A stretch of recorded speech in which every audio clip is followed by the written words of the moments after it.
নমস্কাৰ আসাম টেষ্টৰ নতুন এটা ভিডিঅ'লৈ আপোনালোকক সকলোকে স্বাগতম জনাইছো আজি আমি আসাম ডাইৰেক্ট ৰিক্ৰুটমেণ্ট APSC আৰু অন্যান্য প্ৰতিযোগিতামূলক পৰীক্ষাৰ বাবে অতি দৰকাৰী কিছু প্ৰশ্ন আৰু উত্তৰ আলোচনা কৰিম আহক দেৰি নকৰি ভিডিঅ'টো আৰম্ভ কৰোঁ প্ৰশ্ন 1 প্ৰশ্নটো হৈছে জিনৰ গঠন আৰু কাৰ্যত হঠাৎ হোৱা পৰিৱৰ্তনক কি বুলি কোৱা হয় অপশনবোৰ হয় A তাৰতম্য B মিউটেশন C সংযোগ D বংগক্ষগততা এই প্ৰশ্নটোৰ শুদ্ধ উত্তৰটো হৈছে অপশন B মিউটেশন আহকচোন বুজিলো জীৱৰ দেহত থকা DNAত যেতিয়া কোনো স্থায়ী পৰিৱৰ্তন ঘটে তাক মিউটেশন বুলি কোৱা হয় ইয়াৰ ফলত জীৱটোৰ গুণাগুণ পৰিৱৰ্তন হ'ব পাৰে বংগক্ষগততা হ'ল পিতা-মাতৃৰ পৰা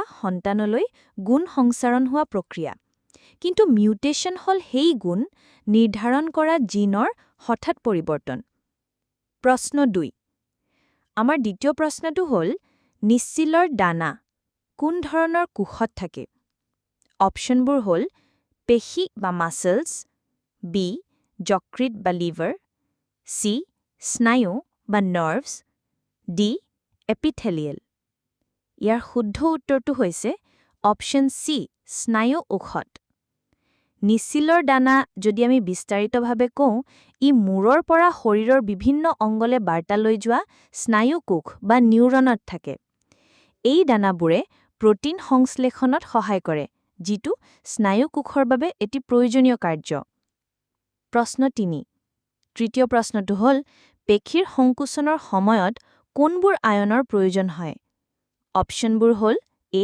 calcium ion B sodium ion C potassium ion D magnesium ion এই প্ৰশ্নটোৰ শুদ্ধ উত্তৰটো হৈছে অপশন A ক্যালসিয়াম আয়ন যেতিয়া আমি শৰীৰৰ কোনো পেশী লৰাচৰা কৰো সেই প্ৰক্ৰিয়াটোক পেশীৰ সংকোচন বুলি কোৱা হয় এই কাৰ্যটোৰ বাবে ক্যালসিয়াম আয়নৰ ভূমিকা অতি গুৰুত্বপূৰ্ণ ক্যালসিয়াম আয়নে পেশীৰ কোষবোৰক সংকুচিত হ'বলৈ উদ্দীপ্ত কৰে প্ৰশ্ন 4 এতিয়া আহিছো চতুৰ্থ প্ৰশ্নটোলৈ তেতেলীৰ নিষ্কাশন অংগটো হ'ল অপশনবোৰ হ'ল A নেফ্ৰিডিয়া B মেলপিগিয়ান টিউবিউলছ C বৃক্ক বা কিডনি D মেলপিগিয়ান কৰ্পাস্কলছ ইয়াৰ শুদ্ধ উত্তৰটো হৈছে অপশন B মেলপিগিয়ান টিউবিউলছ যেনেকে মানুহৰ দেহৰ পৰা দূষিত পদাৰ্থ উলিয়াই দিবৰ বাবে বৃক্ক বা কিডনি থাকে ঠিক তেনেদৰে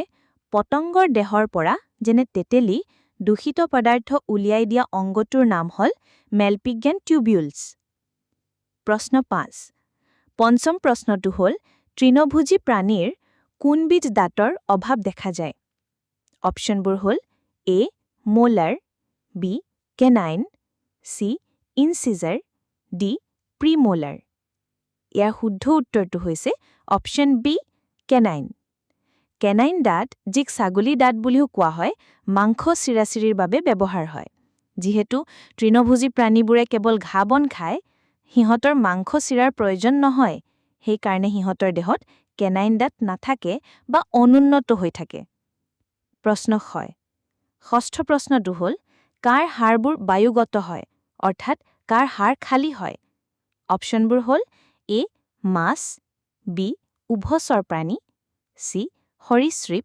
D চৰাই ইয়াৰ শুদ্ধ উত্তৰটো হৈছে অপশন D চৰাই চৰাইবোৰ উৰিব লাগে আৰু উৰিবৰ বাবে সিহঁতৰ শৰীৰ পাতল হোৱাটো দৰকাৰ সেই কাৰণে প্ৰাকৃতিকভাৱে চৰাইৰ হাড়বোৰ খালী বা ফুফুলা হয় যিটো বায়ুৰে ভৰি থাকে ইয়াক নিউমেটিক বোনছ বুলি কোৱা হয় আৰু ই চৰাক উৰাত সহায় কৰে প্ৰশ্ন 7 আমাৰ সপ্তম প্ৰশ্নটো হ'ল জীৱিত জীৱত নিম্নলিখিত কোনটো কাৰ্যকলাপক বায়োলুমিনেসেন্স বুলি কোৱা হয় অপশনবোৰ হ'ল A ছালৰ হমৰ পৰিৱৰ্তন B শৰীৰৰ পৰা পোহৰ নিৰ্গত কৰা C বিষাক্ত গেছ নিৰ্গত কৰা D ওপৰৰ কোনোটোই নহয় এই প্ৰশ্নটো শুদ্ধ উত্তৰটো হৈছে অপশন B শৰীৰৰ পৰা পোহৰ নিৰ্গত কৰা আপোনালোকে জোনাকী পৰুৱা নিশ্চয় দেখা পাইছে জোনাকী পৰুৱাই নিজৰ দেহৰ পৰা পোহৰ উলিয়াব পাৰে জীৱ-জন্তুৱে নিজৰ দেহৰ পৰা এনেদৰে পোহৰ উলিওৱা প্ৰক্ৰিয়াটোক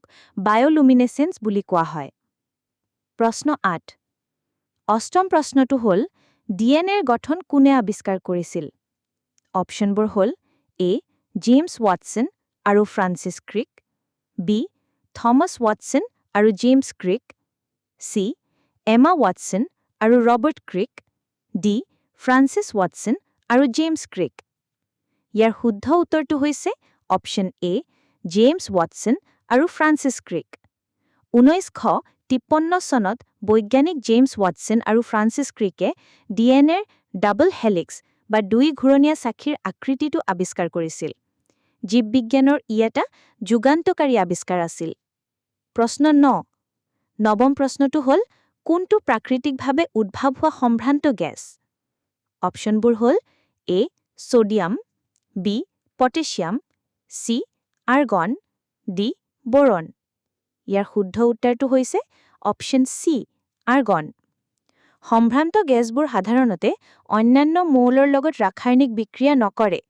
ছ'ডিয়াম আৰু পটেছিয়াম হ'ল ক্ষাৰ ধাতু, কিন্তু আৰ্গন হ'ল এটা সম্ভ্ৰান্ত গেছ, যিটো আমাৰ বায়ুমণ্ডলত প্ৰাকৃতিকভাৱে পোৱা যায়। প্ৰশ্ন ১০। আজিৰ শেষৰ প্ৰশ্নটো হ'ল, পাৰমাণৱিক তত্ত্বৰ উদ্ভাৱক কোন? অপশ্যনবোৰ হ'ল A. Rutherford, B. Madam Curie, C.